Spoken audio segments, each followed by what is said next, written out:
ma ñëw ne la comme à 20 ans on est fragile comme ni nga ko waxee nga dagaat ma pour delloo ma suñu ma ne qu'il y a des filles de 16 ans 17 ans qui ne sont pas fragiles loolu mooy lan yow yaa ne à 20 ans on est fragile ma ne la à 20 ans on est fragile comme tu l'as dit. on passe Bassirou on respecte sa téléspectateur bu ñu perdre du temps sur ça. non Maïmouna il faut que nga arrêter teg benn débat ba pare ma nekk di documenter ñu wax ci ba sonn ba ma commencé am une ligne de développement qui est cohérente nga ne. nañu avance non on n'avance pas on éclaircit parce que ay nit ñuy seetaan. Vas-y. Il faut que nga def benn subtilité ci ma présence ici quand je viens ici Maïmouna su ba la naree seet ci kaw laay yem je viens pas ici ñu may filmer donc prétexte nga pour man pour mu wax ak masse bi bien nit ku dem maase wu ji maase wu ba pare ñibbi pare nga ci. lu ñuy def ci gannaaw yëpp loolu mënatoo ko maîtriser parce que pare nga ci léegi fragile nag loolu mënul nekk loo xamante ne moom ngay justifier que Ousmane Sonko amoon na une relation préalable forcément avec la fille amul fille bi nee na dañ ko envoyé message on verra s'il y a un message qui a été envoyé par président par président Sonko par Ousmane Sonko si on verra parce que fii boo envoyé message les réquisitions. Alors la dame le propriétaire du salon bi wax ci gémmiñam ne moom dégg na fii bi di wax ak ay nit ñu naan kan ndax affaire bi génn na après fii bi dem dame bi alerté wu leen. alerté wul ci lan. dame bi la dame propriétaire du salon ci waxam ci li mu wax suñu confrère E-Media yi. nee na dégg na bi Ousmane Sonko déparé. dégg na fii bi di wax ak ay nit. dame bi wax na la tamit. voilà mais dame bi arrêté waxu leen dara. non waxuñu dara ci lan. alerté wu leen bi mu déggee loolu noonu alerté wu leen. dafa ko problème. non parce que ñun man sam bopp maa toog le jeudi le journaliste de l'Écho m'a envoyé un message pour me dire j'essaie de joindre le président Sonko il y a une plainte contre lui. donc plainte il était 22h18 ma ne ko mais. c'est toi qui as la plainte wala la plainte elle est déposée où mu ne ma noo xam nga journaliste day am plainte man les messages sont là mu ne ma mais est-ce mu ne ko kan moo déposé plainte bi au sujet de quoi et où loolu laa ko laaj 3 questions mu ne ma non est-ce que je peux lui parler ma ne ko mais il est 22h18 boo ko woowee jotu ko nag nga xam ne jotoo ko loolu loolu foofu lañu yégee mbir mi donc quand il a eu Ousmane woote jotu ko parce que Ousmane était en train de travailler mu envoyé ko message ne ko non on a une plainte nga mu ne ko mais mënuma ci répondre parce que man jotuma plainte foofu da lañ ko yëgee amul alerte amul dara rien du tout rien te Maïmouna lii comme je te dis xaajul bay jeex parce que ridiculiser wu au mieux des cas fan yi mujj parce que dafa bari loo xamante ne dafa xew te dañu toll ci jamono joo xamante ne dara na buul moo tax ma ne la nañ dem rek nañ dem parce que dans ce pays-là les gens parlent et beaucoup dañu am lu ñu fekkee am preuve am lu bari te am na lu mënul nëbbu. nous on est serein très serein. de toute façon fii dossier bi toll. xale bi kenn xamagul kan mooy avocat am Ousmane Sonko commettre na ay avocat kenn amul benn information ci xale bi nga xam ne moom moo porté plainte d'après les sources que j'ai xale bi kenn amul information ci moom dégguñu mu commettre avocat certains disent que xale bi dafa làkkatu parce qu'elle craint pour sa sécurité mais jusqu'ici kenn amul benn information sur cette jeune fille là xam nga bu ñuy évoquer problème on aurait été plus à l'aise bu nekkoon ay affaire u finance la économie mais xam nga bu ñuy wax problème mu viol c'est toujours très compliqué c'est toujours très sensible loolu muy beneen bi mooy la personne jusqu'à preuve du contraire elle est toujours présumée innocente peut-être que dans les semaines à venir dinañu am des éléments bëgguma trop ñu dugg ci dossier judiciaire moi je voulais comprendre c'est-à-dire quand vous parlez de complot fan la complot bi nekk kan mooy comploter contre yéen bu ñu évacuer affaire boobu beneen affaire bi mooy le viol a été criminalisé am na ay observateurs yu commencé di tàmbali di analyser di tiit ne peut-être que on va lui obstruer le chemin vers la présidentielle de 2024 parce que li nga xam ne moom mooy condition d'inéligibilité yi c'est prévu entre dans le code pénal à partir de l'article L30 ba L32 ñu ngi wax ci condition d'inéligibilité yi viol puisque criminalisé nañ ko crime boo ko commettre voilà vous êtes inéligible est-ce que yéen sànq yaa ngi ma naan bu ñu dem ba foofu est-ce que yéen a ngi séntu loolu déjà da nga ne boo ko commettre boo ko commettre ok man duma nekk di réfléchir ci hypothèse si Ousmane a commis le viol parce que dans ma tête il est clair net précis qu'il n'a rien fait qui s'apparente à une conjonction bu war a mën a tax sax ñuy wax viol amul donc duma débattre ci hypothèse boobu parce que amul pour moi c'est sûr c'est nickel c'est fini supputation yi nekk ci gannaaw loi beeg yu demee noonu en droit la preuve incombe à l'accusateur acte incombe probation jiiñi yomb na intime conviction juge bi ak ñëpp ñi nar a fekke buñ fa àggee parce que ci fu ñu toll tey Maïmouna du wéy avocat patati patata à côté de ça il y a les Sénégalais qui ne sont pas dupes dofuñu waaye dañu ñu war a mën a jël lu ne xëpp ko seen biir bopp qui disent que yàgg nañ ko fexeel amuñu fu ñu ko jaar xam lan moo tax nga ne si bu nekkoon ay questions de finance di ko banaliser les questions de finance sont très graves de toute manière. Je ne banalise pas les questions de finance. Non parce que. dama ne non Bassirou s'il vous plaît je ne banalise dama ne xam nga viol aujourd'hui on parle de 2 vies humaines ak nu mu mënta demee aujourd'hui il y a 2 vies humaines qui sont en jeu muy Ousmane Sonko ak cette dame là. Ils sont en jeu. Non dama ne. On parle de 2 vies humaines. Qui sont en jeu. Affaire ou viol. Non, qui sont en jeu. C'est-à-dire arrête de prendre mes mots et di ma ko sànni c'est-à-dire dama bëgg nga déglu ma dama ne. on parle de dama ne. dama ko arrêter parce que. waaw mais puisque yow da nga may wax. non on parle de 2 vies humaines. que vous le vouliez ou non aujourd'hui on parle de la vie de Ousmane Sonko man mosuma toog xalaat ne dinañ mosuma toog xalaat ne dinañ toog ci plateau ñuy wax Ousmane Sonko di wax viol la fille là. Quoi qu'il puisse se passer cette fille-là c'est une victime bu dee dañ koy manipuler c'est une victime bu dee li muy wax am na c'est une victime c'est une jeune fille c'est une victime donc man su ma nekkee jigéen quand j'aborde les questions de viol dama ne c'est des questions sensibles c'est difficile mais bu nekkoon question de finance ak yooyu sans pour autant les banaliser mais mën nañ ñu ci dem mais aujourd'hui lii xamuñu c'est entouré d'un voile de secret. Voilà pour secret bi pour nous il y a pas de secret pour nous c'est clair xam nga sànq bi nga waxee ne dama la wax ne ku ñuy violer de façon répétitive nga ne mën na fragile ma ne la Maïmouna mosoo gis victime viol boo moytul des années après. dëgg yàlla j'ai jamais vu. merci beaucoup moo tax ma ne la xamoo. j'ai jamais vu une victime de viol dama koy dégg. di ko relater. mais gisaguma xale bu jigéen bu ñu violer. moo tax ñu ne la ku ñuy violer de façon répétitive ngay wax fragilité. bés bu la yàlla natoo nga am l'intimité de kii comment ça s'appelle de la confidence d'une personne qu'on a violée sa àdduna day tukki kon man boo may wax sensibilité viol man mi ci xam ay nit foog naa ne yow mi nekk jigéen man maa la ko gën a xam fuuf parce que chance bi ma ci am amuloo ko ci ma ci doon tane mooy bu fekkoon ne dans ta vie violé nañu la visiblement c'est pas le cas. Mais quand même, comment tu peux parce que ñaari hypothèse ñoo am soit nga mos ko dund wala ki ko dund wax ko ak yow. Non, toi aussi tu peux pas dire ça. Non, mais depuis tout à l'heure tu parles d'une potentielle relation sexuelle de Ousmane Sonko avec une fille depuis tout à l'heure. Non. Mais si. Non. Moi je te gis nga. Il faut ngeen bàyyi benn affaire. Ban affaire. Moi je te pose des questions. Mais je réponds. C'est-à-dire gis nga man ci sama man dans mon intime conviction. Mais Maïmouna, je n'irai jamais dans ça. Non, c'est intime conviction comptewul. Non,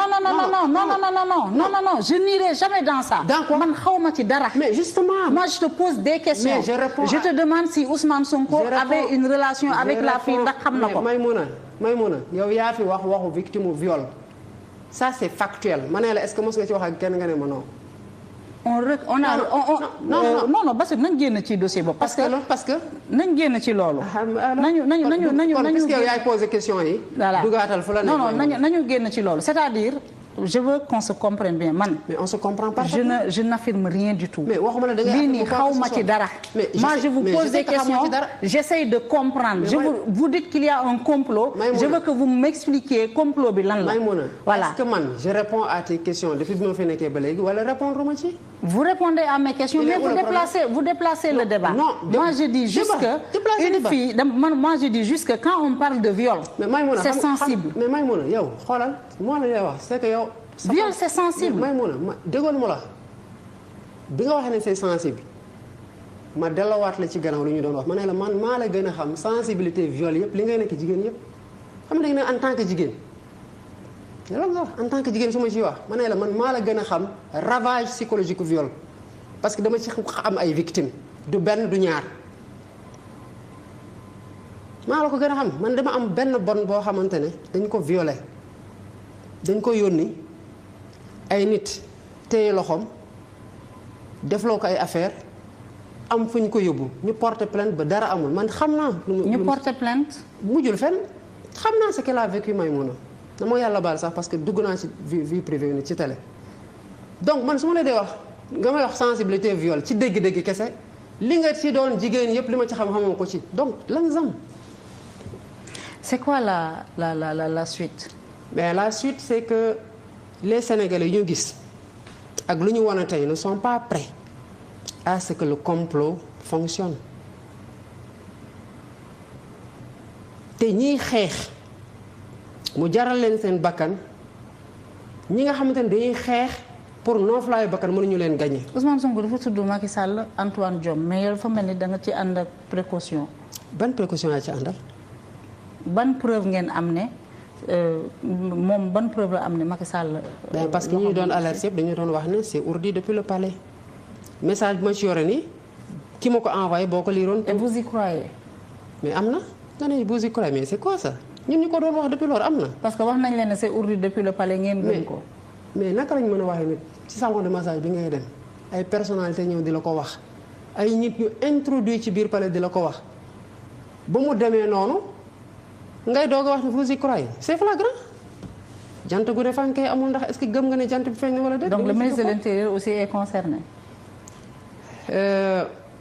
ñëpp concerné c'est un complot bu yaatu du ñaari nit kese bu yaatoo yaatu la mais puisque nag procédure judiciaire la Maïmouna avec des interrogatoires des contre-interrogatoires des témoins à charge et à décharge des preuves scientifiques des preuves testimoniales. mais li ci kanam rawati gët. mais Bassirou xam nga lu may ragal mu dal leen. ñan. yéen waa Pastef. yéen fan ngeen teg ne bu le système judiciaire enclenché woo que yéen par votre résistance par vos militants vous pouvez faire face à l'État. c'est que Maïmouna question bi nga posé woon Birame Souleye Diop mu répondre ci réponse boo. moom dafa ne ñoom dañuy taal xel yi. tey taaluñu xel yi tey. dañoo taal mbedd yi. non daf nga erreur wala nga xam boog déggoo li la Birame wax. mais dañuy taal xel yi ba mu leer nañ. ba nit ñi jël seen responsabilité ba nit ñi xam. bu ñu xamee jël seen responsabilité parce que xam-xam boo jëful amul njëriñ. tey ce qui s'est passé ça ne ressemble pas à la démarche de votre parti vous ne nous avez pas habitués à ça. Maïmouna ñun dañu subir agression bu nekk. c'est la première fois. parce que Maïmouna dañu subir xeetu agression bu nekk gis nga bu ma la doon limal agression yu sànq boolewuma ci. may Mariama Sagna bu ñu faat boolewuma ci agression bu amoon contre le siège de Pastef ñu saccagé fa ba xale yi di tëb di am ay kii di am ay fàtte naa ñu koy wax sax seen di fa xoj yooyu yëpp cité wuñ ko et ça s'est passé gis nga suñu siège boo yegee autopont wu Saint-Lazare na nga xool photo président Ousmane Sonko. ay nit ñëw nañ fa ñëwati fa da ngeen di gis peinture bi ak seen échelle bu gudd échelle baa ngi foofu ñun ñoo ko nangu ci ñoom ak siwo peinture du benn yoon du ñaari yoon dañ ñoo agressé ba fu mu nekk nii Sénégalais ci seen bopp ñoo mënatul seetaan injustice bi te dafa dépassé Pastef li nga gis dafa dépassé Pastef parce que Sénégalais yi dañu toog di nelaw ñu di leen roccil seen droit yi ak seen liberté yi di faagaagal démocratie dinañ egg si foo xamante ne on se réveillera on se rendra compte que lu ñu amoon yépp ci liberté démocratique perte nañ ko par la volonté d'un homme qu'on a mis ici. mais Maïmouna en 2011 ñi faatu dañu faatu woon pour une cause qu'on a trahi aujourd'hui mais il y a encore beaucoup d'autres Sénégalais qui sont encore prêts à mourir te noonu lay demee ba keroog Sénégal di defaru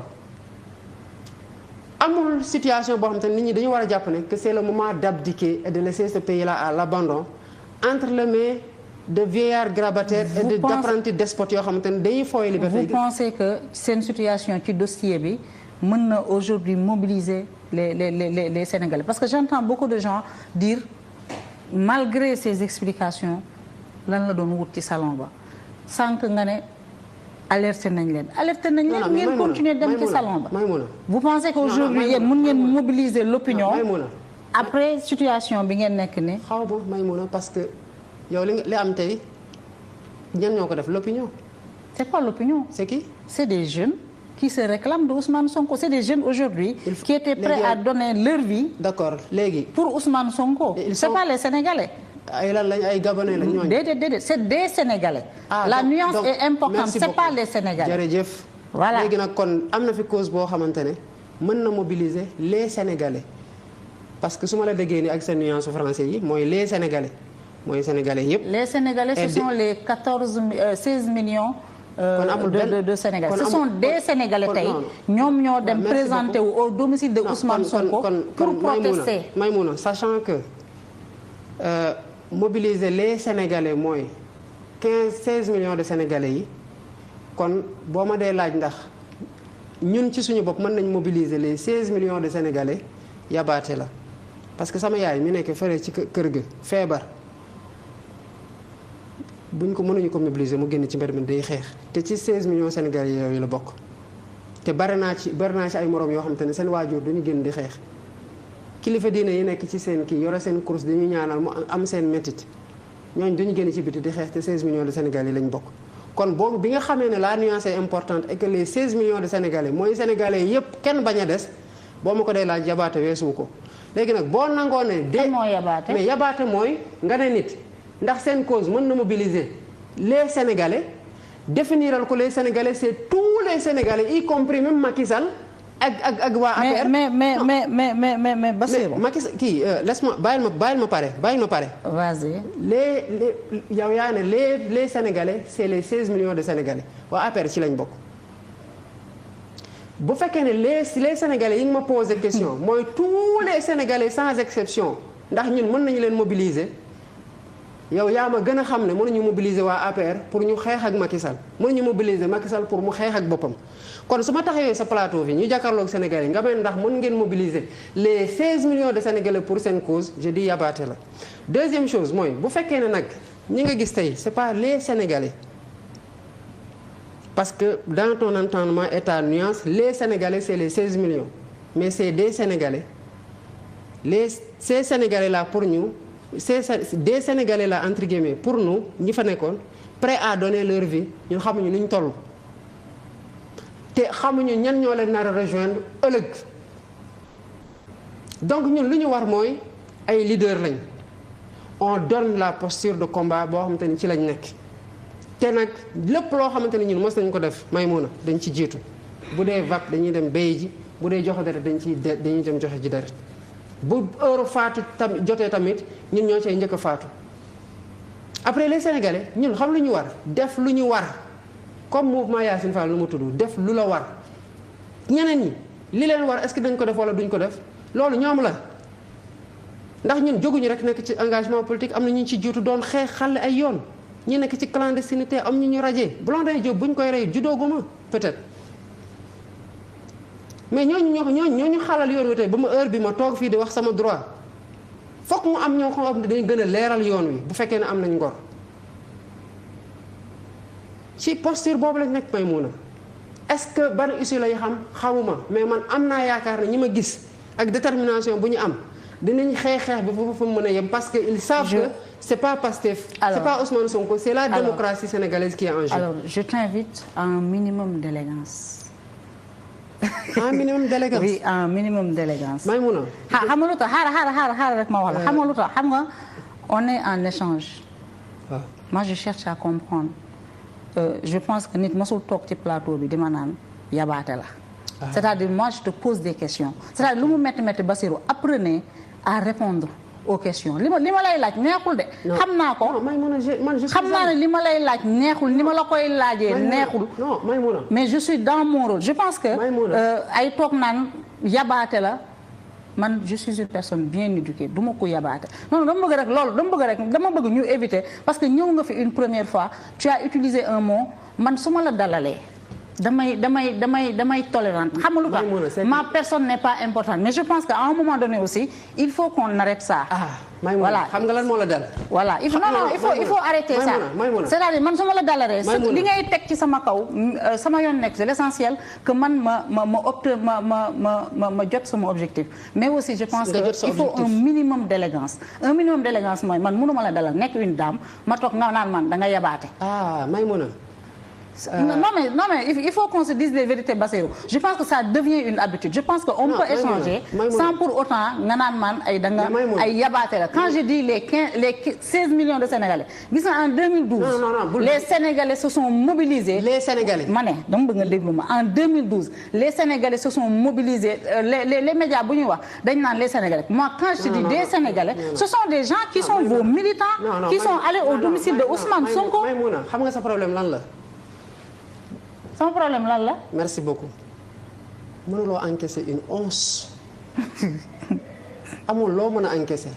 man mënuma encaisser wallaay côté boobu ci ay fragilité légendaire. man li may daj ci yéen. non dañoo dara justement parce que li ngay daj doon du dara. c'est que ni nga koy ressentir moo métti. gis nga non déglu ma. waaw mais Diomaye c'est-à-dire dama la déglu. vas-y dama la déglu Maïmouna.